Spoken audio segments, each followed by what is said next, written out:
Welcome to the Game Week 25 video. Now this week kicks off with the top two, Man City vs Leicester.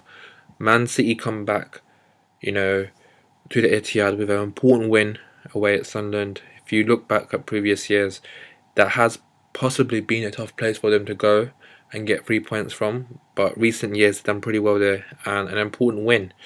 If you look at the game overall, you would say Man City took the lead with an early goal from Aguero. And if you haven't got him in fantasy yet, I think his value is about 13.6. He really should be in strong consideration.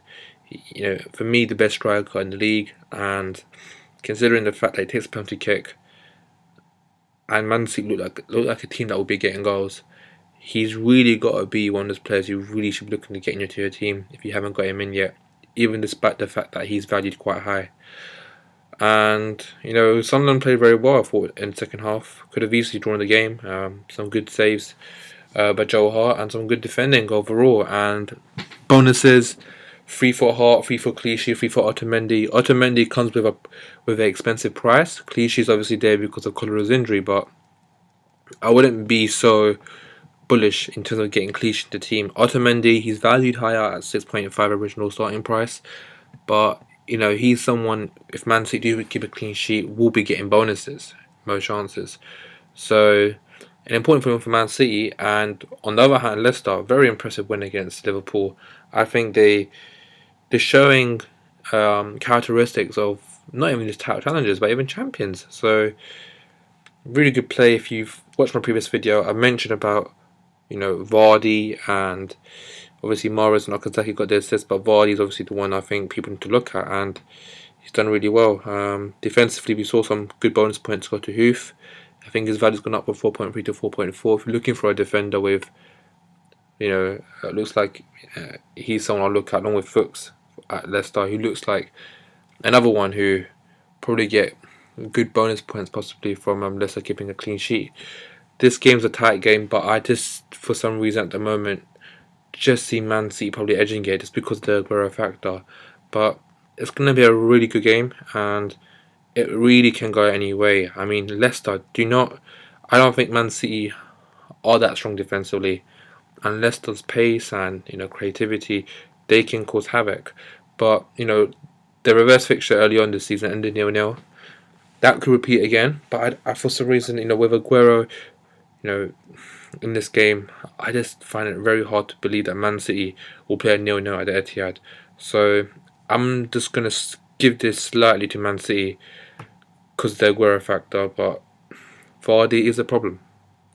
In terms of the 3 o'clock kickoffs, we have Villa and Norwich, and Villa come back from a disappointing defeat against West Ham. Jordan Away got sent off, and with him going off the pitch, that was pretty much with the chances of winning the game as well. That went away. And look, I don't think Villa, they pretty much know that they're in a situation where every game for them is almost, a cup final. But if they do amateur mistakes like that, like Jordan Away did and reacted to Creswell, they're not going to put themselves in a situation where, they can actually redeem themselves. This game is a 6-pointer against Norwich.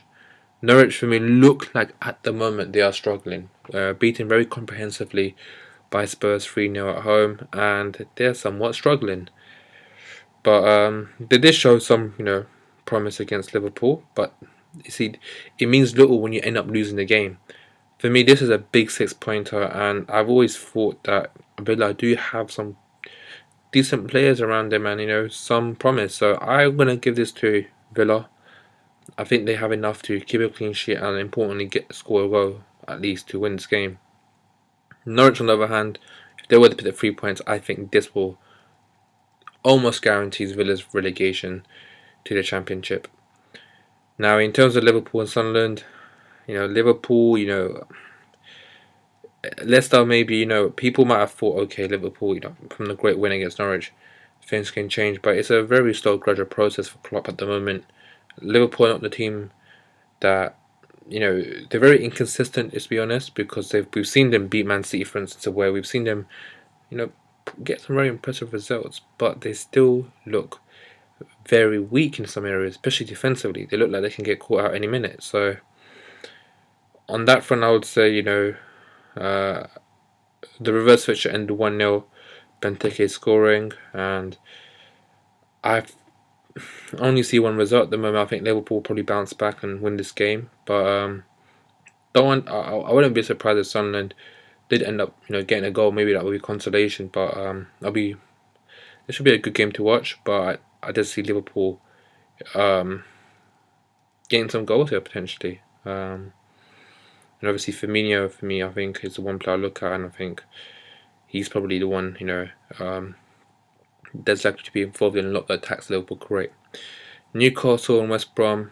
Newcastle defeated 3-0 away to Everton, and West Brom picked a very important point. 1-1 to Swansea. I think West Brom have been a bit of on a slump downwards, and having kept Bellerin in the transfer period in January was very important to them, because I think they do lack goals. And Rondon obviously got the goal, but Berahino, the better that they can inject him into a team, the better it will be for West Brom, because they really do have an important few months coming up, because their position in the Premier League is nowhere near safe. And I think the issue with West Brom is they're not actually keeping clean sheets, and nor are they really scoring enough goals. So Newcastle, on the other hand, yeah, they come back from a disappointing defeat, but I see more change. And they've got Dumbia, they've got Townsend who started, so they look more lively. They look like a bit more fresh, and for that reason, just edge it out to Newcastle. But this could easily end as a 0-0. Tony Pulis with experience might just play this game off, and who knows, maybe even snatch this. But at the moment, I give it to Newcastle. Spurs and Watford. Spurs obviously great win, 3-0, and Dele Alli goal and assist. Taken off at half time due to illness, but nothing to really worry about in terms of facts. I think he'll probably be back. Kane, very impressive again. Bonuses, 3 bonus, 2 goals. What more can you ask for? And Eriksen 2 assists. So if you've got Spurs players, those are the type of players I've been mentioning. The trio, done very well last game. Watford, it's important that they pick some points, because I felt like they were a bit of a downward slump as well. And picking a point against Chelsea at home, end of the day, is a good result for them, because Chelsea would have been buoyed after the Emirates win, but to pretty much limit them to, Costa had decent chances, but Gomez did well, and Watford ended up, for me, picked a good point. But this game, I just think Spurs do have a lot of impetus their way. They've done really well so far, and they really have some confidence. But I think this game will be a turning point. I think Watford might just have enough now. This is going to be a very controversial call, but Kiki, if you look at Flores' principle this season, defensively they've been quite tight, and I think here, if he goes for it, then yeah, Spurs will win the game. But if he plays a cagey game, I think we could see Spurs falter like they did against home against Newcastle. So for that very reason, I think this game totally depends on how Watford approach it. But at the moment, I would say yeah, Spurs look like winners of this game if Watford try to play any sort of football here, in my opinion. Stoke and Everton. Stoke, like I mentioned, they've been doing pretty bad. Knocked out tournaments. The Capital Cup, etc. Been knocked out of FA Cup, and another loss away to Man United comprehensively as well, 3-0. So this is a big game for them. And Everton, on the other hand, if you looked at it, they did get their massive 3 points, against Newcastle. Barclays, the player who I've got in my team, and obviously got too late on penalties, but he's a player that I do think, if you look at the last 3 games, he scored in all 3. So Man City in the Cup, FA Cup against Carlisle, and now 2 against Newcastle. So he's a player that stands out for me. This is going to be a really good game, and I do see Stoke not losing this game. I think they've got enough to not lose this. Depending on who plays, Shaqiri, because they have injury problems, etc. Because Crouch has been playing right now. We have to wait and kind of see in the situation. Swansea and Palace. Now Swansea obviously got a point. They would have been disappointed they conceded quite late on, but look, at the moment the situation is a very clear one. They're still very much involved in the relegation scrap, but they are slowly chipping in and getting points. And Siggy away, you look like the main threats. Palace undoubtedly are, I think, now in the bottom 10, and it just shows, if you get a succession of bad results, this league is not very forgiving. And But Saha again is the player that I said to you guys that you should look at, and I think he did deliver again this week with an assist.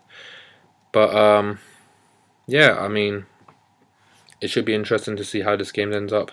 I think Palace have probably got enough here. I think Palace probably rebound, and I do think they will cause Swansea trouble and get a very important win away, which probably suits them.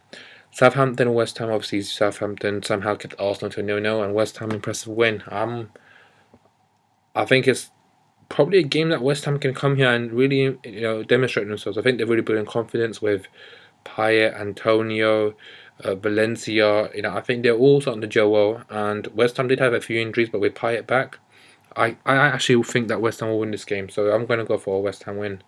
Sunday, Bournemouth and Arsenal. Bournemouth are doing really well. Daniels obviously got an assist last game and 3 bonus, so he's the player we've mentioned before that, defensively, he's a player to consider with a penalty kick, etc.